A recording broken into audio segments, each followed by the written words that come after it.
Chapter 1. The Inheritance. The rain drummed against the roof of the lawyer's office as Lila Hayes sat across from Mr. Cartwright, a man whose every movement seemed to creak with age. In his hands was a sealed envelope, its edges yellowed with time. "Miss Hayes," he began, his voice grave, "your late Uncle Jonathan has left you something quite unique." Lila adjusted her scarf, her fingers twitching. She hadn't seen her uncle in over a decade, not since her parents' passing. Jonathan had been a recluse, running a tiny clock shop in the heart of Eldoria. "What is it?" she asked, her curiosity tinged with unease. Mr. Cartwright slid the envelope across the desk. Inside, she found a single brass key and a handwritten note. "To my dearest Lila, time is a gift, but it is also a curse. The shop is yours now. Use it wisely." Her heart sank. She didn't want the shop. She didn't even want to be in Eldoria, a town filled with memories she'd tried to bury. "You'll find the shop in its original state," Mr. Cartwright added. "Though I must warn you, Jonathan's clocks, they have a certain reputation." "What do you mean?" Lila asked, frowning. He hesitated, then leaned closer. "Strange things happen around that shop. People claim the clocks don't just tell time, they tamper with it." Lila laughed nervously. "Tamper with time? That sounds like a children's story." But when she arrived at the shop later that evening, drenched from the rain and exhausted from her trip, she realized why the townspeople whispered about it. The shop stood at the edge of Eldoria's main street, its windows fogged and its sign swaying in the wind, Hart and Hayes Timekeepers. The air around it felt thick, as if the building itself held its breath. Inside, the shop was dimly lit by the golden glow of countless clocks. Some hung on the walls, their faces intricately carved. Others rested on shelves, ticking softly. A grandfather clock stood in the corner, its pendulum swinging hypnotically. "Welcome back, Miss Hayes." Lila jumped, spinning around to see an old man standing near the counter. His eyes were sharp, his posture impossibly straight for someone his age. "Who are you?" she asked. "I'm Elliot," he said, his voice calm. "I used to help your uncle with the shop, and now I'm here to help you." Lila frowned. "I don't need help. I'm just here to sort things out and maybe sell the place." Elliot's expression darkened. "Sell it? That would be unwise."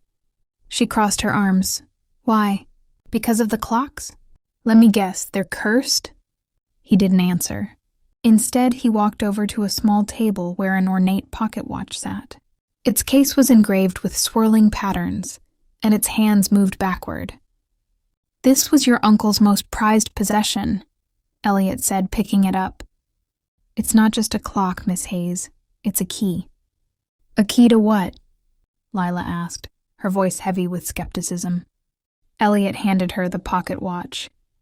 The moment her fingers touched it, a strange sensation coursed through her, a cold, tingling energy that made the room around her seem to shimmer. "To a world where time is no longer your ally," Elliot said gravely.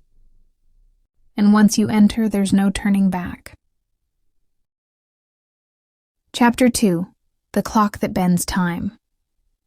Lila stared at the pocket watch in her hands. Its surface was unnervingly cold, the swirling engravings seeming to shift under the dim light. Elliot's words echoed in her mind. "A world where time is no longer your ally." "This is absurd," she said, placing the watch back on the table. "You can't expect me to believe?" Before she could finish, the watch emitted a faint hum. The air around them grew heavy, and the golden glow of the clocks began to flicker. "What's happening?" Lila asked, her voice trembling. Elliot didn't answer. His gaze was fixed on the watch as the hands moved erratically, spinning faster and faster until they stopped abruptly. The room fell silent. The shop felt colder, darker. The clocks on the walls had stopped ticking. "This is why you can't sell the shop," Elliot said quietly. "Your uncle knew its secrets, and now they've passed to you." I didn't ask for this, Lila snapped. I don't even know what this is. Elliot sighed, walking over to the grandfather clock in the corner. The clocks in this shop don't just keep time, they control it.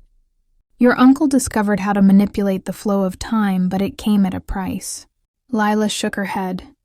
This is insane. You expect me to believe my uncle was some kind of time wizard? Elliot chuckled dryly. Not a wizard.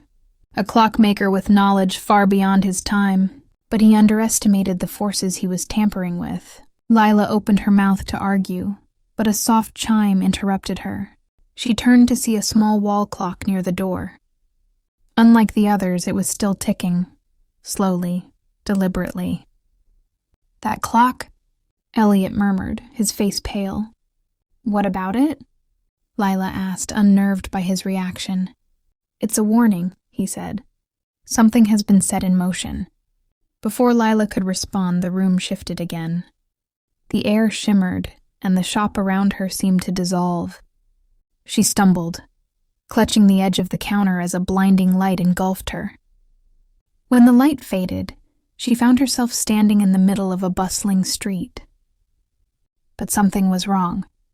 The people around her were dressed in old-fashioned clothing, and the buildings looked weathered, as if she'd stepped back in time. Welcome to Eldoria a century ago, Elliot said, appearing beside her. How did we get here? Lila demanded, panic rising in her chest. The pocket watch, Elliot explained. It's a portal, but it doesn't just take you through time.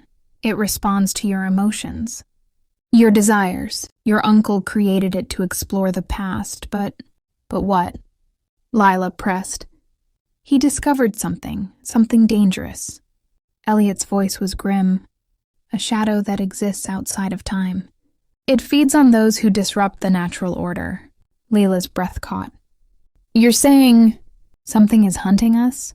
Elliot nodded. And it won't stop until it reclaims the watch.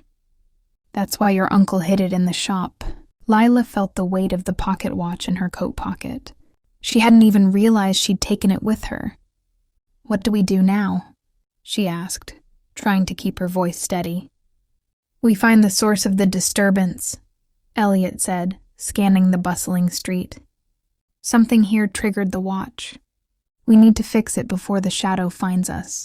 As they walked through the streets of Old Eldoria, Lila couldn't shake the feeling that they were being watched. Every shadow seemed to stretch toward her. Every whisper felt like it was meant for her ears. Elliot stopped suddenly in front of a grand building. The sign above the entrance read Hart's Clock Emporium. This is it, Elliot said. Your uncle's shop. A century ago. Lila stared at the building, her mind racing. How could this be possible? How could her uncle's work have led to something so surreal? Before she could voice her thoughts, the door to the Emporium creaked open. A man stepped out, his face familiar yet different. Uncle Jonathan? Lila whispered. But it wasn't him. This man was younger, sharper, and his eyes held a glint of something darker. Who are you? He demanded, his voice cold. Elliot stepped forward, his posture tense. We're here to fix what you started. The man's expression twisted into a smirk. Fix it? You can't fix time. You can only survive it. Chapter 3. The Keeper of Time. The younger version of Jonathan Hart stepped closer, his piercing gaze darting between Elliot and Lila. His presence radiated authority, but something about him felt off. Survive time? Lila echoed, clutching the pocket watch tightly in her coat pocket. What do you mean? Jonathan's smirk deepened. Time is not a gentle river, my dear. It's a predator circling its prey.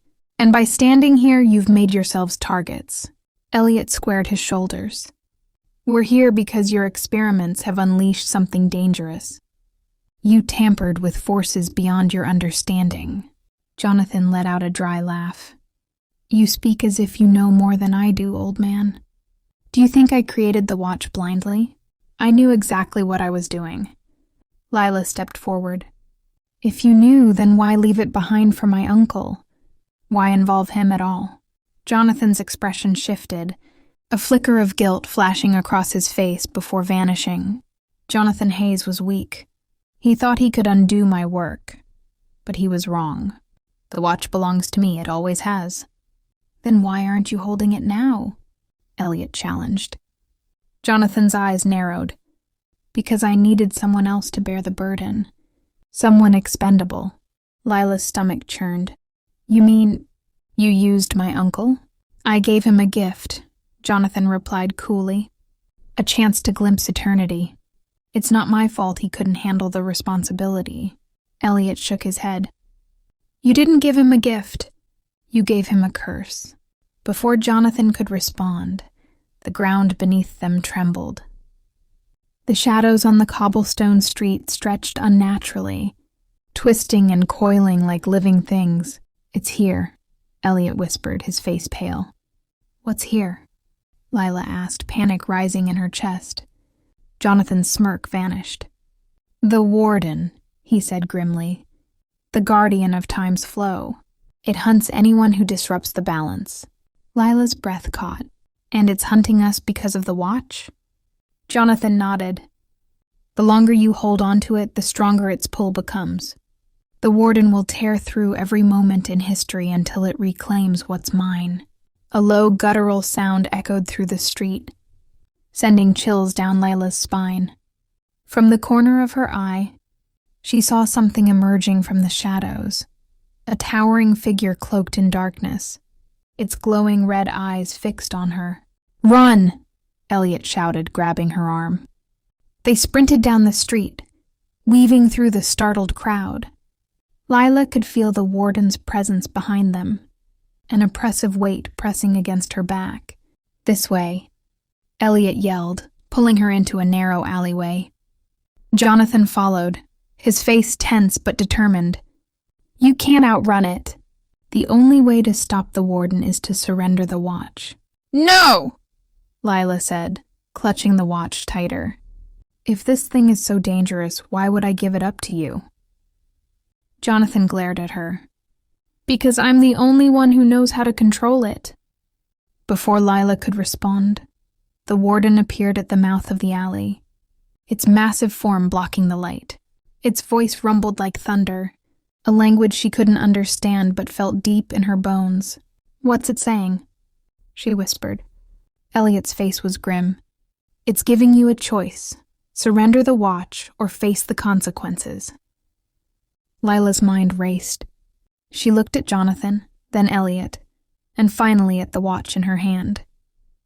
The engravings seemed to glow faintly, pulsing with an energy that felt alive.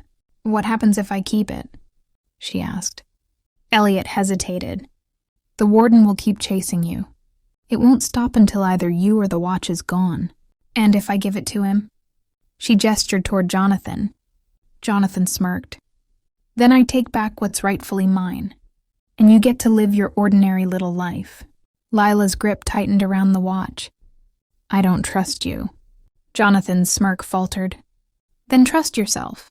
Do you really think you can handle the power of time? The warden growled, stepping closer. Lila's heart pounded in her chest. She had only seconds to decide. Lila, listen to me, Elliot said, his voice steady. The watch chose you for a reason. If you give it up, you'll never know what you're capable of. Jonathan scoffed. Don't be a fool. Keeping the watch will destroy you.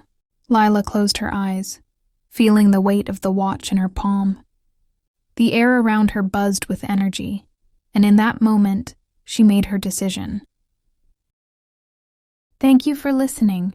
Don't forget to like, subscribe, Fluent Through Stories, and share this story with your friends. Stay tuned for our next story. See you soon.